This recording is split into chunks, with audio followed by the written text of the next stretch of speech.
Hello, I'm Jess Gomez from the Intermountain Heart Institute in Salt Lake City. Today I'm with Debbe Mccall from the Healthy Heart Alliance. Yes. We're here at our booth at the American Heart Association Scientific Session, and we're going to be talking about an interesting study that your group is involved in. Tell us a little bit about it. This is a truly cool study. Approximately 3 years ago, UCSF and the Healthy Heart Alliance put researchers and patients together in a room and said, let's come up with some really great study ideas.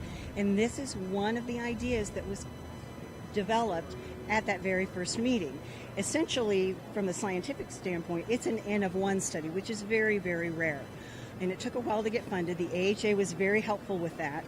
And the poster that was presented earlier today by Dr. Groh from UCSF were patient-reported triggers for atrial fibrillation.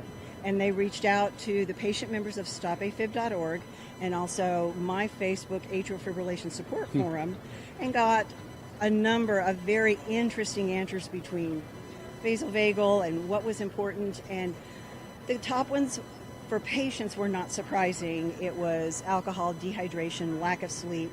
There were some right-in ones, which, again, I could have predicted, like stress and anxiety. This is leading up to an app-based N of 1 study that will be coming along. We're still in the process of developing it. But what's really unique about this poster, there are 4 patient co-authors. Wow, that's unique. How often do you see that? Yeah. What's the takeaway from this unique study? The takeaway is that triggers are real for patients.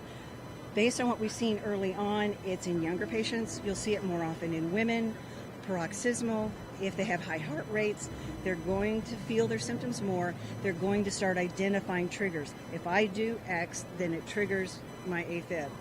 And the point is to try and identify those triggers and avoid them. But in some ways, quite often, patients are not believed that triggers are real. Wow. If patients want more information, how do they get a hold of your group and this study? You can tweet. We're at H_EHA. They can contact me on Twitter at Debbe Mccall. They can also go to the healthyheartalliance.org or the healthyheartstudy.org as well. Well, that's great. It's always great to have you with us. Thank you so much. It's my And delight. thank you today for joining us.